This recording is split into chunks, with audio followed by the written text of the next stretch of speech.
Talk Ava. Learn English with confidence. Welcome back to the podcast, everyone. I want to start with a question that has bothered me for years. Why do people become uncomfortable when someone is quiet? A few weeks ago, I was having dinner with friends, and one guy at the table barely said anything. Then somebody suddenly asked him, "Why are you so quiet?" The whole atmosphere changed.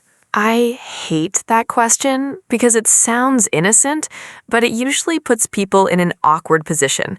Nobody asks loud people why they talk so much, yet quiet people are expected to explain themselves all the time. The embarrassing part is that I used to ask that question myself. I genuinely believed quiet people were shy, and shy people simply needed encouragement. Looking back, I realized I was making assumptions about people I barely knew.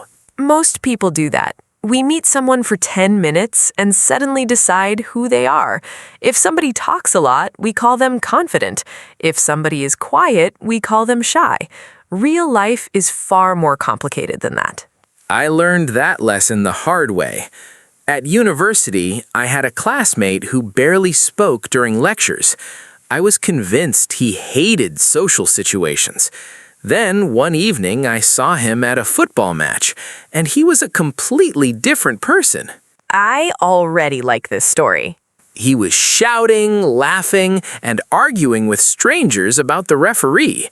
I stood there thinking, who is this person? The quietest guy in class suddenly became the loudest person in the stadium. That is exactly why first impressions can be dangerous. I had a friend in school who almost never started conversations. I thought she disliked me for months. Then one day we had to work together on a project, and she turned out to be one of the funniest people I have ever met. So you judged her too quickly. Absolutely, and I felt terrible about it afterward. She told me she was nervous around new people and needed time to feel comfortable. Meanwhile, I had created this whole story in my head about her personality. I think people are uncomfortable with silence because silence leaves room for imagination. If somebody talks a lot, you feel like you understand them. If somebody stays quiet, you start inventing explanations. That is so true. People think the quiet person is angry, bored, or judging everyone in the room. Meanwhile, the quiet person is probably wondering what to eat for dinner. Or hoping nobody asks them why they are quiet. Exactly. That question feels harmless to the person asking it, but for some people, it feels like standing under a spotlight. I remember feeling that way as a teenager. Around my close friends, I could talk for hours. Around strangers, I became incredibly quiet. I spent years wondering if something was wrong with me. I think a lot of people feel that way. They think personality should stay the same everywhere. The truth is that confidence changes depending on the situation. I wish someone had told me that earlier. I kept trying to figure out whether I was shy or introverted, as if I had to pick one answer and keep it forever. Human beings love labels because labels make life feel simple. Unfortunately, people are not simple. You sound very wise today. I sound wise because I made a lot of mistakes. Fair enough. So, let me ask you something. When you hear the word introvert, what comes to mind? Honestly, I think most people imagine someone sitting alone at home reading books and avoiding parties. That used to be my definition too. The problem is that it ignores reality. I know introverts who are funny, social, and great at making friends. They just need time alone afterward because socializing drains their energy. I have a friend exactly like that. He loves meeting people, but after a busy weekend, he disappears for 2 days. If I call him, he says, "I'm recovering." Recovering from friendship sounds dramatic. It does, but he is serious.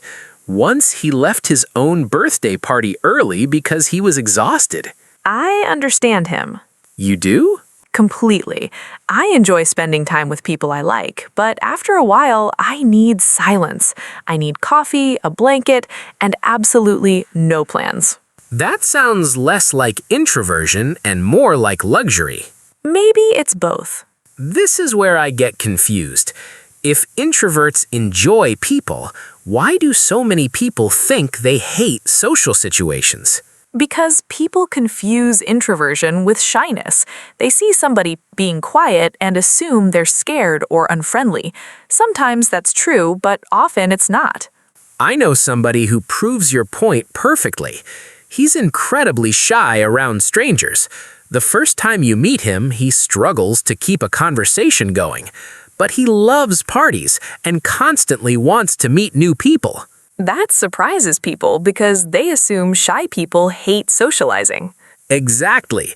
He once told me, "I love meeting people. I just hate the first 10 minutes." That might be the most relatable sentence I have ever heard. Same here. I think many people imagine confidence as something permanent. They believe confident people never feel awkward and shy people never feel brave. Meanwhile, most of us switch between those feelings every day. One moment you're telling stories and making jokes. The next moment you're overthinking a simple conversation you had 3 hours ago. I've definitely done that. Everyone has. The difference is that some people hide it better. Maybe that's the biggest lesson here. People are far more complicated than the labels we give them. I agree. Some people are quiet because they're shy. Some people are quiet because they're thoughtful. Some people are quiet because they're tired. And some people are quiet simply because they have nothing to say at that moment. Which means asking why are you so quiet is probably the wrong question. Much better questions exist. Ask people what they enjoy. Ask them what excites them. Ask them what makes them laugh. That is how you discover who they really are. I love that answer, because personalities are not puzzles to solve. They are stories you discover slowly. And sometimes the quietest people have the most interesting stories of all. If you're enjoying today's conversation, don't forget to like, share, and subscribe. We have many more real English conversations coming your way. Now, let's continue. Because I have a feeling our most awkward stories are still waiting for us. Since we're talking about shy people and introverts, I think it's time I tell you the most awkward story of my life. I have never shared this publicly because even now I feel embarrassed whenever I remember it. That introduction has already made me excited. The more embarrassed you are, the better the story usually is. I was 19, and one of my classmates invited me to a party. I didn't want to go at first. I almost sent an excuse message 3 different times. Then I convinced myself that staying home every weekend was becoming a bad habit. That is such a familiar feeling. You want to become more social, but the moment an actual opportunity appears, suddenly your sofa becomes the most beautiful place on earth. Exactly. I spent an hour choosing clothes, which is ridiculous because I owned maybe 5 decent shirts at that time. By the time I reached the party, I was already tired from overthinking. I love how introverts get exhausted before the event even begins. I walked inside and immediately regretted every decision I had made that day. The music was loud, everybody seemed comfortable, and people were standing in groups having conversations. I suddenly felt as if somebody had forgotten to give me the instructions. I know that feeling. Everybody looks as if they know each other, and you start wondering where you should stand and what you should do with your hands. The hand problem is real. I picked up a drink just to avoid looking awkward, even though I wasn't thirsty. That drink becomes a social shield. It really does. I walked to the snack table and pretended to examine the chips as if I were a food critic. Let me guess, you kept returning to the snack table. 5 times. 5 times is not nervousness, that is a full-time job. At one point, I realized I had eaten so many chips that I was no longer hungry for dinner. Meanwhile, I still hadn't spoken to anybody. I shouldn't laugh, but this is painfully relatable. I kept thinking everybody was looking at me. Then I looked around and realized something funny. Nobody cared. That's one of the biggest surprises of adulthood. We spend so much energy worrying about other people's opinions, and most people are busy thinking about themselves. I wish I understood that earlier. Instead, I stood there creating imaginary disasters in my head. If I say something stupid, they'll laugh. If I interrupt a conversation, they'll hate me. If I stand alone too long, everyone will notice. The human brain is incredibly creative when it wants to make us miserable. You are not wrong. Then something embarrassing happened. I saw a guy smiling at me from across the room, so I confidently walked over and said, "I'm happy to see you again." Please tell me you actually knew him. I absolutely did not. I knew this story was going somewhere terrible. He stared at me for a moment and said, "I think you've mistaken me for somebody else." I physically felt that embarrassment. I wanted the floor to open beneath me. I apologized and started walking away, but then he started laughing. That was kind of him. Very kind. He said he had done the same thing 2 weeks earlier.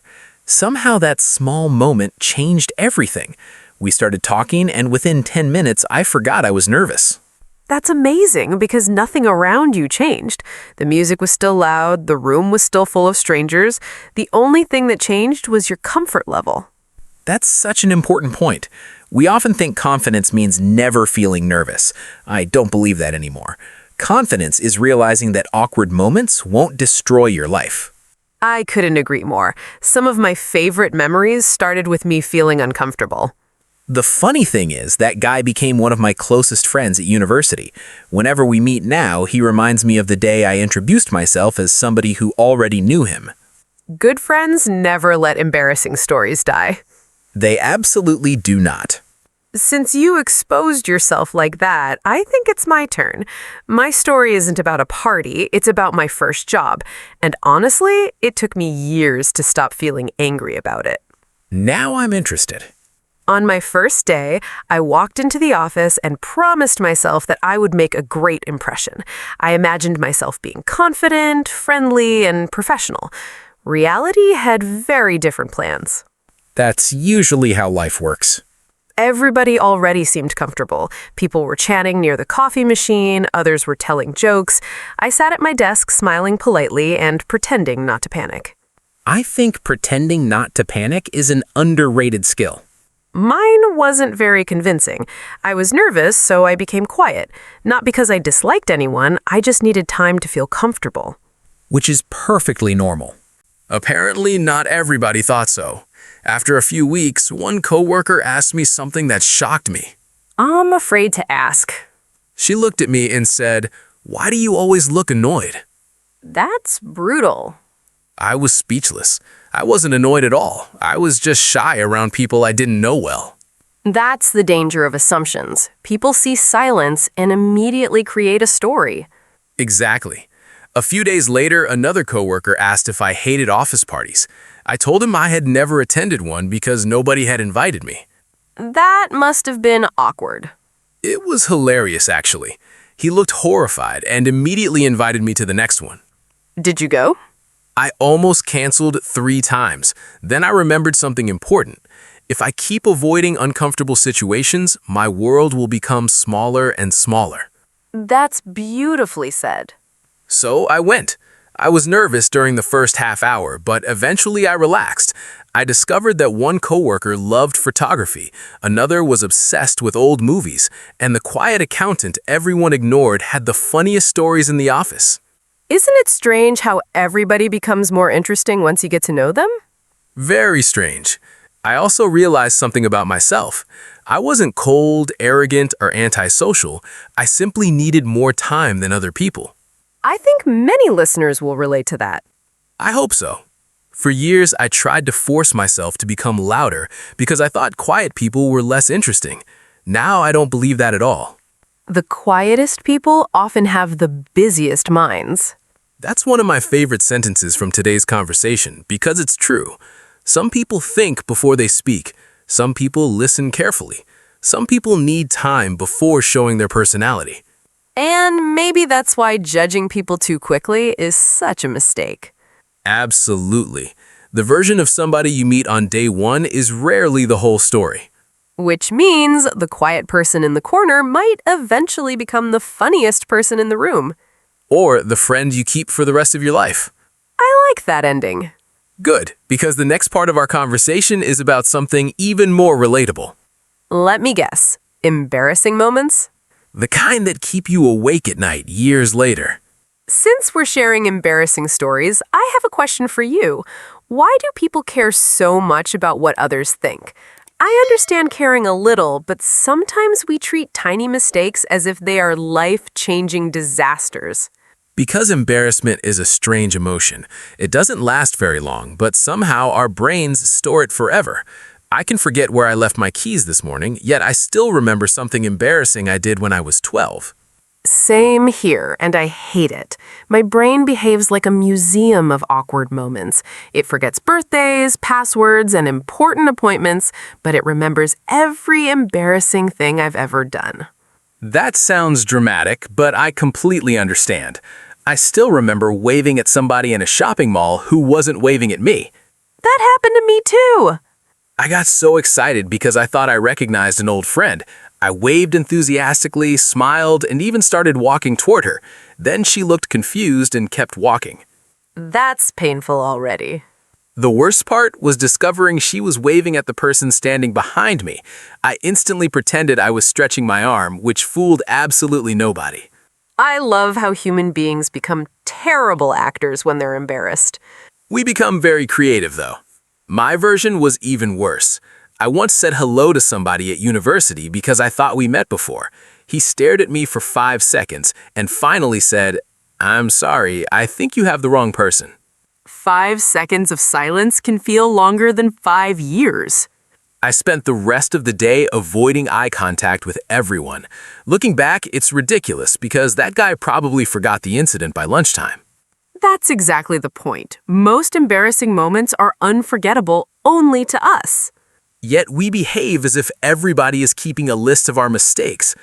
Maybe because we're always watching ourselves. Nobody notices our awkward moments as closely as we do. I used to replay conversations in my head all the time. Somebody would say something simple, and I'd spend an hour wondering if my answer sounded weird. An hour? That's cute. Cute? I once spent an entire evening overthinking a text message. You're joking. I wrote it, deleted it, wrote it again, changed 3 words, sent it, then immediately regretted sending it. That's exhausting. It is, and the funny part is the other person replied with, "Okay." This is why I think people fear rejection. I disagree. Really? I think people fear embarrassment even more. Rejection hurts, but embarrassment attacks your pride. You suddenly feel foolish, and nobody enjoys feeling foolish. That's an interesting argument. I always thought people avoided social risks because they were afraid of hearing no. Sometimes they're afraid of hearing yes. What does that mean? It means saying yes creates responsibility. New friendships, new opportunities, new experiences. Those things are exciting, but they can also be frightening. That's surprisingly deep. Thank you. I prepared it while overthinking my coffee order this morning. Please tell me that's a joke. Unfortunately not. I stood in line for 5 minutes deciding between coffee and tea. That decision should take 6 seconds. I know, but suddenly I started wondering which one I actually wanted. You make life unnecessarily complicated. Maybe, but I think many people do the same thing. We overthink because we want certainty. The problem is that certainty rarely exists. Exactly. At some point, we have to accept that mistakes are part of being human. I wish I had learned that earlier. Me too. You know what's funny? The moments that changed my confidence weren't dramatic at all. They were small and ordinary, and at the time, I didn't even realize they mattered. I love stories like that because people expect confidence to arrive with fireworks and inspirational music. Real life is far less cinematic. So what changed you? I started saying hello first. That's surprisingly simple. Simple but difficult. For years, I waited for other people to start conversations. I thought confident people naturally attracted friends, while shy people sat quietly in the corner. That's a terrible belief to carry around. It really is. Then one day, I got tired of waiting.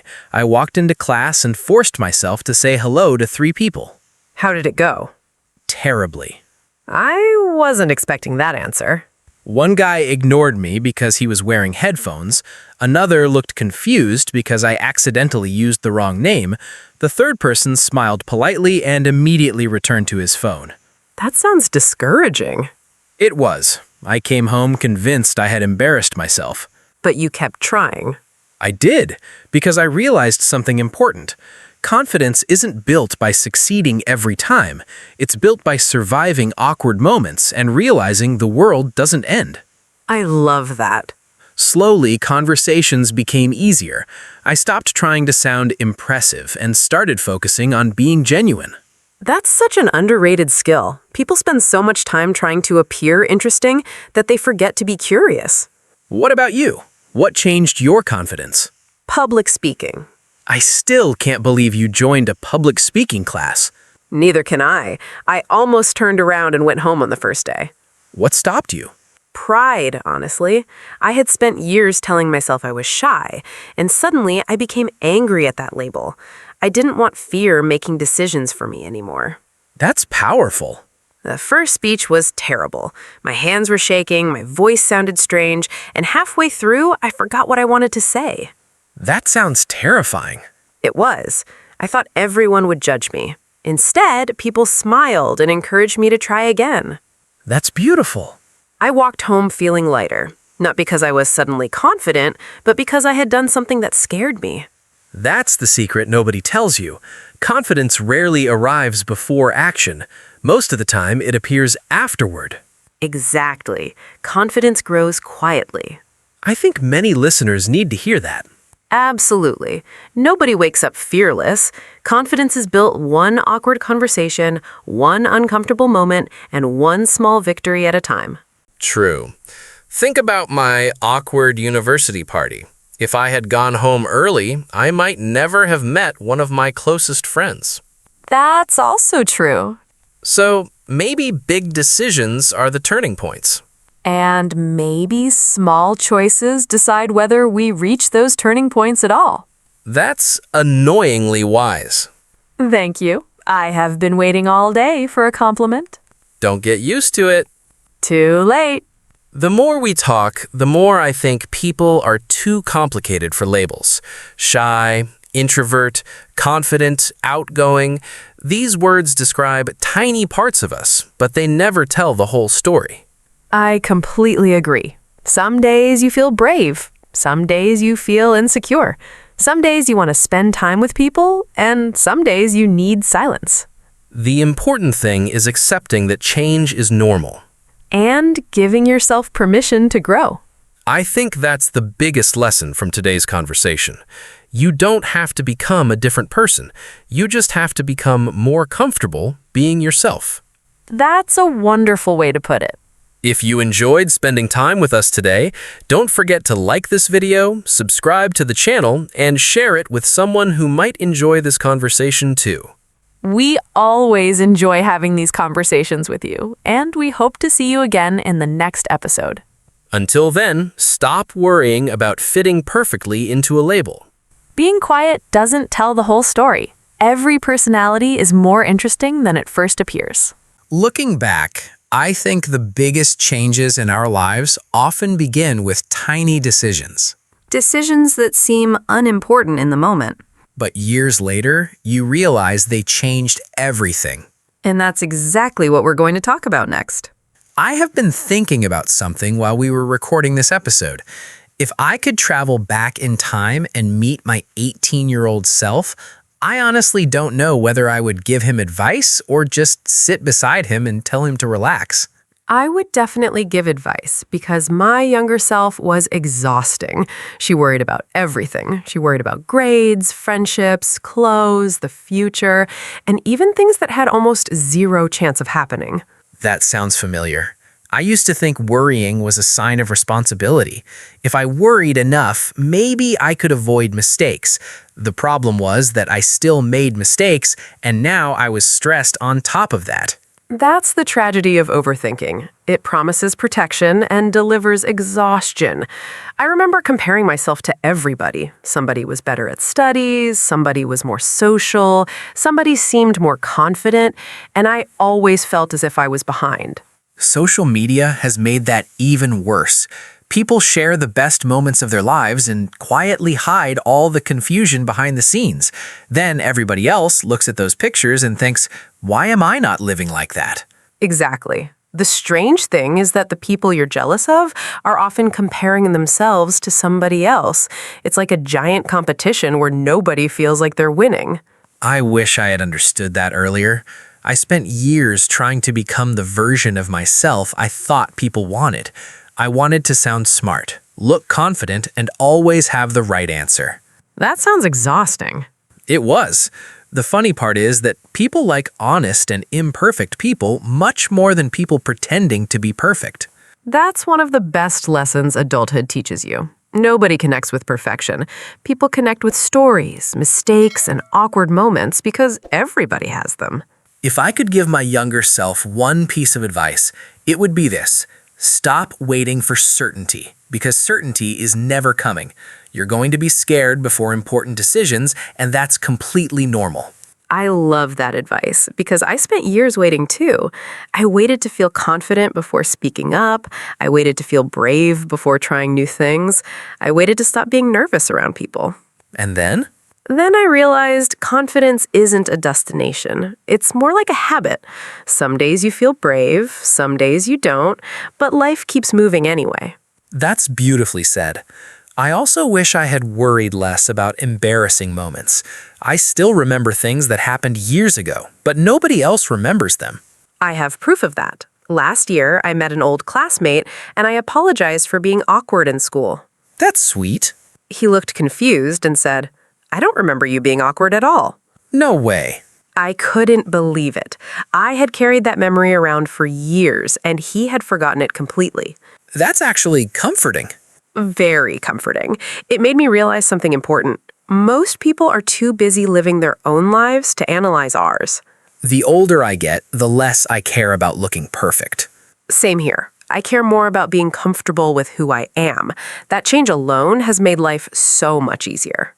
I think younger people imagine adults have everything figured out. Which is funny because most adults are mostly improvising. That should be printed on a t-shirt. Absolutely not. See, that's why we work well together. I have terrible ideas, and you stop me before I embarrass myself. I try my best. The older I get, the less I believe in perfect decisions. I couldn't agree more. Life is messy, people are complicated, and sometimes the best thing you can do is make a choice and learn from whatever happens next. After today's conversation, I keep coming back to one question. Which matters more, choices or decisions? I already know my answer. Of course you do. Small choices matter more. I disagree immediately. I knew you would. Big decisions shape our lives. Choosing a career, moving to another city, starting a relationship, ending a relationship. Those moments change everything. I understand your point, but I think you're ignoring the smaller things. Big decisions are important, but small choices shape who we become every day. Give me an example. Fine. Choosing to speak to someone instead of staying silent, choosing to try again after failure, choosing to leave the house when anxiety tells you to stay inside. Those tiny moments slowly build confidence. That's a strong argument. I know. But think about your first job. That experience changed your confidence completely.